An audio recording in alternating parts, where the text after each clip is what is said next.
Salam dalam kasih Kristus untuk seluruh jemaat dan simpatisan GKI Kediri, dimanapun Bapak Ibu Saudara berada. Kembali lagi dalam sarapan sapaan pengharapan GKI Kediri. Senang boleh menyapa Ibu Bapak dan saudara sekalian yang setia mengikuti program sarapan GKI Kediri. Bapak Ibu, kita akan merenungkan firman Tuhan dan mari kita berdoa. Bapa yang baik, terima kasih untuk hari baru yang Tuhan beri. Kami hendak menyambut hari ini dengan membekali diri dengan firman-Mu, maka berkatilah supaya perenungan firman ini semakin meneguhkan iman kami, menguatkan iman kami, dan membuat kami bertumbuh dan menghasilkan buah dalam laku hidup sehari-hari. Demi Kristus kami berdoa, amin. Bapak Ibu, sarapan pagi ini kita akan merenungkan tema surat air mata, diambil dari 2 Korintus pasal 2 ayat yang keempat. Aku, maksudnya Paulus, menulis kepada kamu dengan hati yang sangat cemas dan sesak dan dengan mencucurkan banyak air mata, bukan supaya kamu bersedih hati, tetapi supaya kamu tahu betapa besarnya kasihku kepada kamu semua. Terpujilah nama Tuhan. Bapak dan Saudara, setiap orang pasti berharap kehadirannya, karyanya, apa yang telah dilakukan dan dikerjakannya diterima dan disukai oleh semua orang. Demikian juga kita pasti berharap hal itu, bukan? Lantas, bagaimana kalau ada orang yang tidak suka? Tidak sedikit orang akan berusaha menarik perhatian dan mengupayakan segala cara agar orang yang tidak suka menjadi suka. Tapi faktanya, mau sebaik apapun kita, bagi mereka yang tidak suka, mereka selalu punya alasan mengapa tidak menyukai kita. Artinya, terimalah kenyataan bahwa tidak semua orang harus menyukai kita dan tidak perlu bersusah-susah membuat orang lain suka, karena kita bukan badut yang kerjaannya menyenangkan orang lain.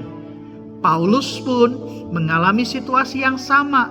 Meski ia adalah pendiri jemaat Korintus, namun tetap saja ada kelompok jemaat yang tidak suka, bahkan menjatuhkan wibawa kerasulan yang dimilikinya.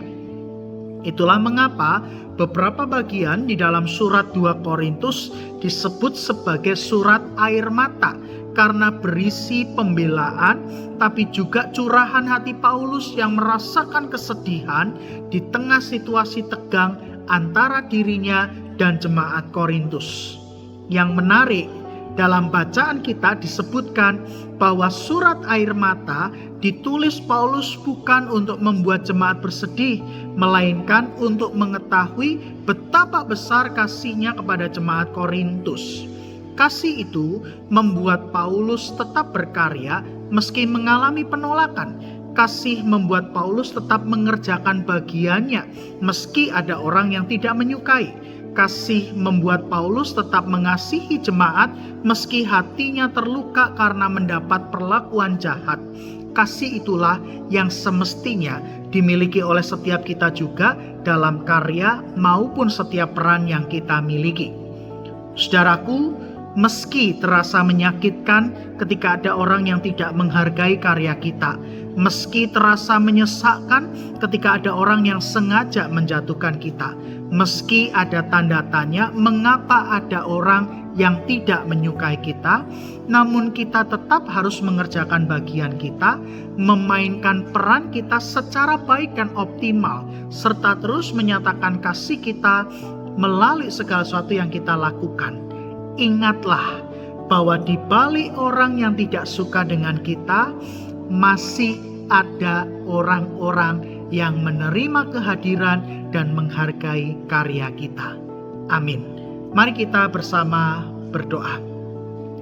Tuhan, terima kasih pagi ini boleh merenungkan firman Tuhan, dan kiranya firman ini menguatkan kami bahwa kami perlu tetap menjalani karya dan peran kami sekalipun ada orang-orang yang tidak menyukai kami.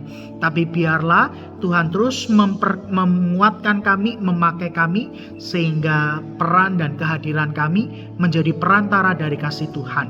Kami berdoa secara khusus untuk seluruh anggota Majelis Jemaat bersama dengan keluarga yang mendukung karya pelayanan mereka. Kami berdoa untuk seluruh pengurus badan pelayanan jemaat, para aktivis, setiap orang yang memberikan hidupnya untuk ambil bagian di dalam karya pelayanan di gereja ini. Tuhan, berkatilah kehidupan mereka dengan kasih sayang Tuhan, dengan kemurahan dan kebaikan Tuhan. Kami juga mohon kiranya setiap karya mereka boleh mendatangkan kebaikan dan menjadi berkat untuk jemaat-Mu di tempat ini. Kami siap untuk memulai hari baru. Tuhan, mohon berkat-Mu untuk kehidupan kami, keluarga kami, usaha pekerjaan kami, dan segala sesuatu yang kami lakukan. Kiranya berkat Tuhan mengiring dan menaungi hidup kami sepanjang hari ini. Terpujilah nama-Mu Tuhan, demi Kristus kami berdoa.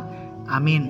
Bapak Ibu, selamat melanjutkan aktivitas hari ini. Tetap semangat dan tetap sukacita membagikan kasih Tuhan pada orang sekitar. Tuhan Yesus memberkati Bapak Ibu.